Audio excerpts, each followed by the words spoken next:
everybody, welcome to the Crucible Cast. I'm Brad Andrews, and I'm here with Mercedes. Hi. And Alex. Hello. We're here to talk to you guys a little bit about KeyForge OP and maybe clear up a couple rules questions that have been floating around. Yeah, talk about the app a bit. Oh man, talk about the app. I love that app. Speaking of which, Mercedes, why don't you take it away? Excellent. Well, as you guys know, I'm the card game team manager, and this is Alex. He's our organized play director, and the app and organized play are tied together very closely. There are some questions about the coming soon parts of the app, and I've seen people speculating and asking about what these things do and all of that kind of stuff since it went live. So what do you got to tell us about that? Well, no, I think it's exciting having things you don't know about it that are kind of coming soon and no one knows. So it's almost like discovery is a main theme of this game. It's almost like we're trying to discover things right now, isn't it? Yeah. But I think we can put to bed some of the myths and talk a little bit about some of the things and how they're going to work. We in the last video we touched a little bit about chain-bound events. These are what you're going to be able to use your seasonal kits for, and how they issue chains to decks. And next time you play at a chain-bound event, you would have those chains at the beginning of each game. So each time you win or do well at a chain-bound event, you'll be issued chains. And maybe if the chains get so effective to your deck, you don't do so well, next time you'll lose some chains, and that'll all balance out as the game kind of help balance that local scene. Right, and so the chain means that you get to start each game, or you have to start each game Absolutely. with that certain number of chains. Yeah, so a bit like with the effects that issue chains, it basically is saying, okay, if you have 3 chains on your deck from a chain-bound event, you start every game, the next chain-bound event, with 3 chains. So you draw 1 fewer card from the beginning of every game. So it's a really nice balancing mechanic for store level play, where we don't want one person with a really powerful deck just dominating the scene. Right, That's so wonderful for stores. I think it's going to be good. Yeah. Little handicap. Yeah, and it mixes nicely into one of the other unknown things, which is the win and loss tracker.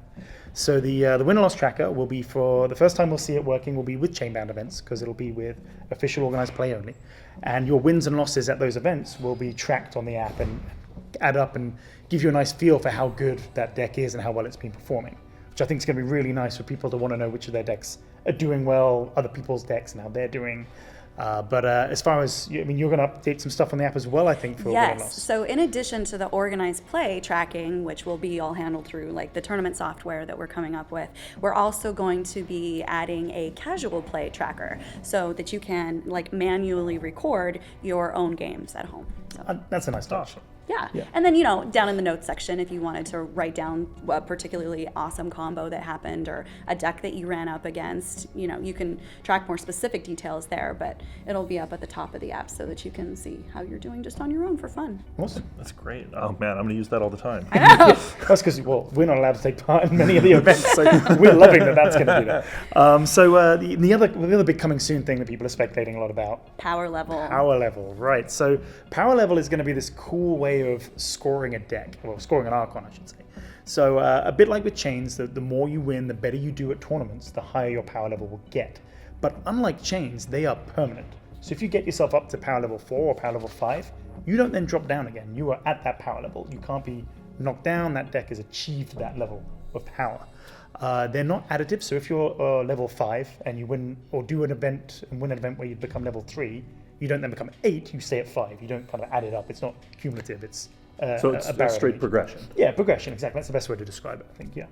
And then they're going to be used as a way to make sure that powerful decks kind of move up the leveling track. So maybe at some of the tiers of tournaments, there'll be a cap on what power level can be used. So an Archon that's power level 5 or above might not be able to play in a chain-bound event, for example. So it kind of levels it out so that, again, it's another way to make sure that these store-level events aren't just being dominated by the same deck over and over again. I think that's really great because it helps encourage community too. It's not necessarily just about how many people you can murderize with your deck. Oh yeah, absolutely. And to me, I just want to get up to level 11. I'm like, that's what I want to do. I want to be able to say I have a level 11 Archon. That's exciting. Yeah. Well, I think the other aspect of it is it encourages you to use different decks at all absolutely. these different events. Yeah, and the same with the chain-bound events. Like the idea is you want to discover all your decks. You want to play with as many as you can. It'll make you better as a player anyway, because the more cards you play with, the better you can play against them and all this sort of thing. So it's just really there to encourage more play and more diversity to what we do with the game. That's fantastic. Yeah, I think so. Now, however, I'm sitting here and I'm wondering, I hear about all these different coming soon things, but every time I put another one of my decks into the app, I get one of these amber shard things. Yeah, ka-ching. I'm super excited. I have a whole pile. What can I spend them on? All right, so yeah, we've spoken that you'll be able to redeem them, but we haven't said where or what or how, which is kind of exciting. So they will be used to redeem for really cool exclusive prizes at prize walls at some of our events. So we'll have prize walls, and we'll talk about the Vault Tour later, but the Vault Tours are going to have some prize walls. We'll have prize walls at some conventions where we're demoing the game and taking it to the people, so you can exchange your amber shards there as well. Yeah, really exciting. And we're going to do some really cool exclusive things. It's going to be great. So, piggybacking on the amber shards, what about the keys? Players are gaining keys on the app for each 18 amber shards that they get. What are they going to do with those? All right, so I'm going to not say too much about those yet, but they're there for access Always to... more secrets. I know, we've got to keep everyone wanting things, So they'll allow you access, they'll unlock... Yeah, so they'll unlock special events at the Vault Tours that you can take part in. You did there. So yeah, we'll talk more about that later, further down the line, but that's one of the things we're going to keep close to our chest for now. Wonderful. Now, you mentioned some chain-bound events and some others.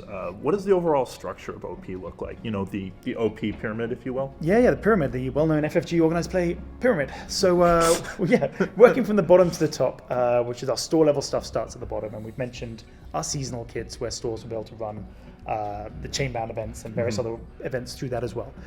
We'll also have a premium seasonal kit called a house kit. Oh. And these are cool. They're going to be prizes themed around one of the houses that are in the game. Untamed. So maybe at some point we'll do Untamed, I'm sure.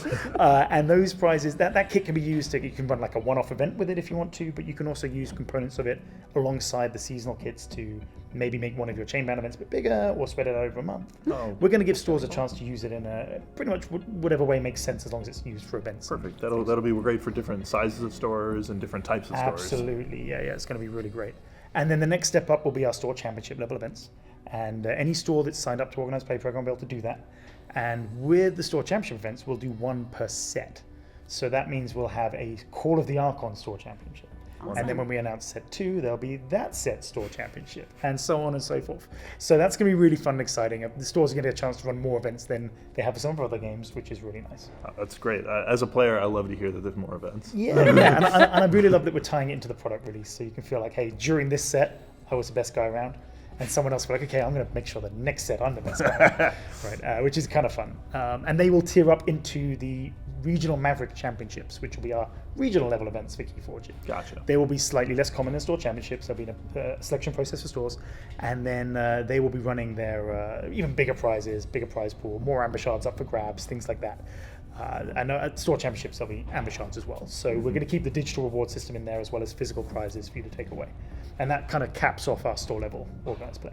Excellent. Yeah, I think it's a really good offering. We've got lots going on there. So that's great for local players. Absolutely, yeah. Yeah, I mean, it's really exciting stuff, but it's not anything that familiar players that know FFG are gonna, they're not really gonna be surprised by that. But are there any plans for, special events as well? Absolutely. I mean, we'll have national level events as well that will tier up into the World Championships and things like that. But Wonderful. One of the things we're going to be doing for this game, which I'm really excited about, is our Vault Tours. Now, we've done big open events for some of our other games, so we're known for doing this. But with the Vault Tours, there's going to be more of them. They're going to be bigger. And the prize walls are going to be insane. We're going to put exclusive prizes on there.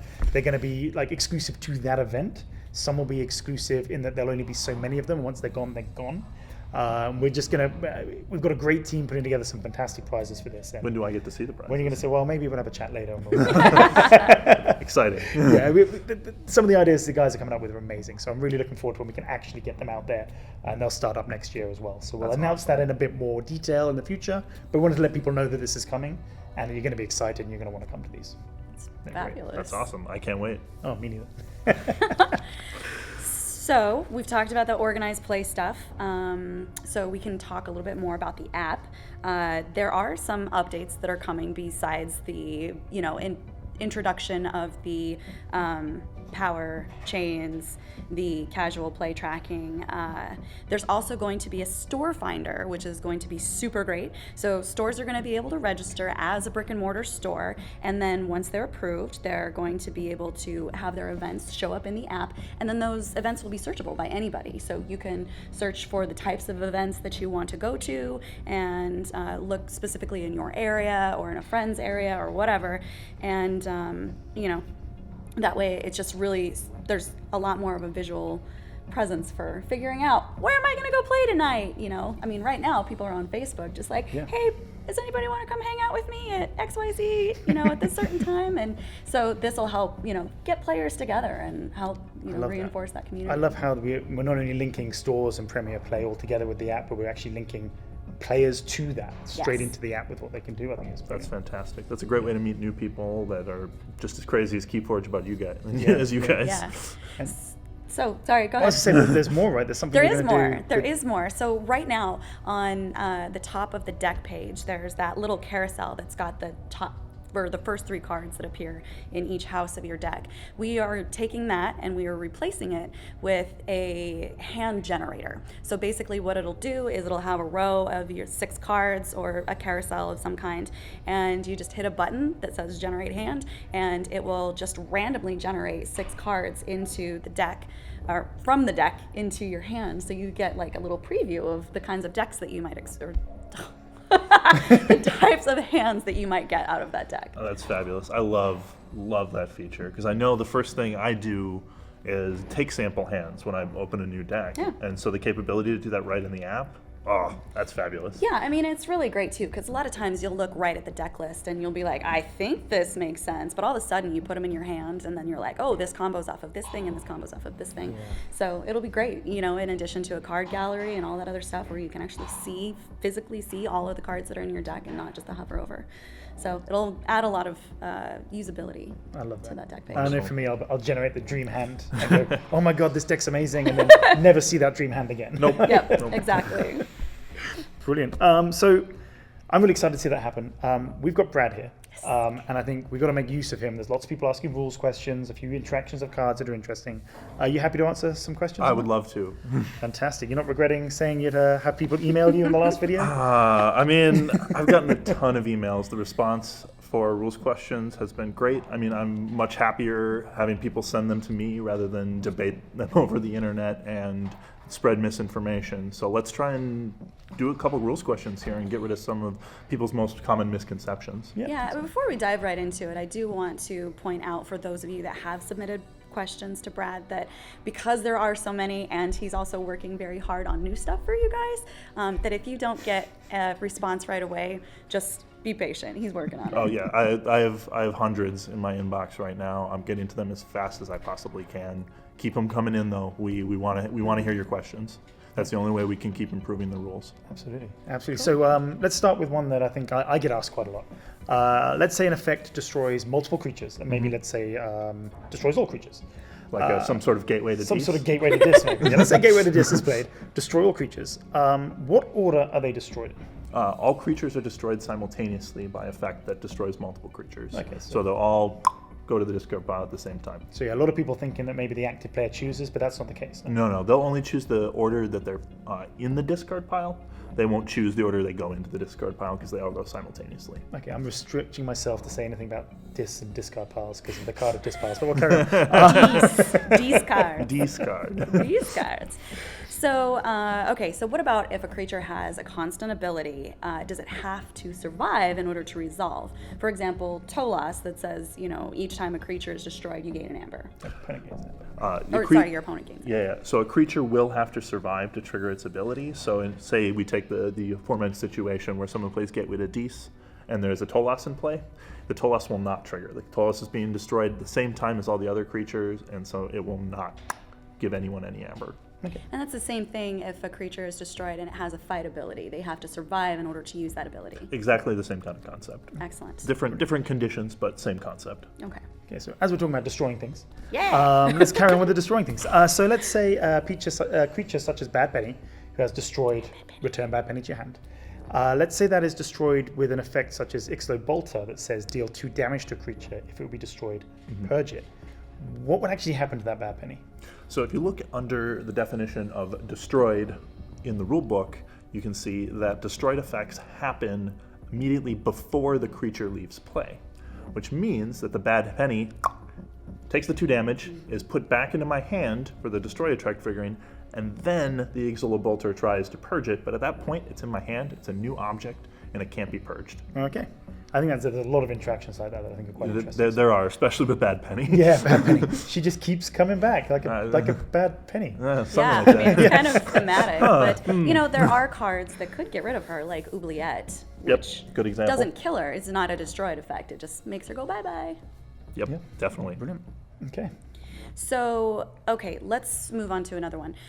What happens when you play Anger on one of your creatures and your opponent has no creatures in play?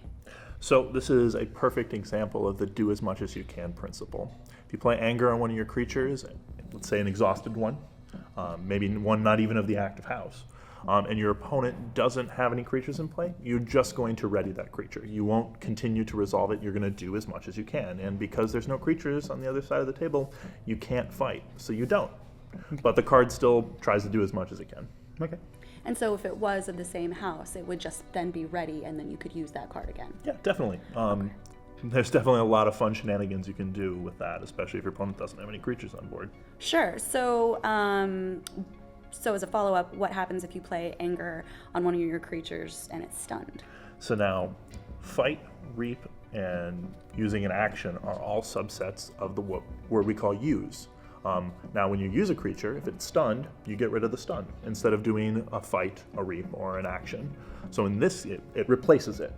So in this case, you totally get to take your stun off. Okay.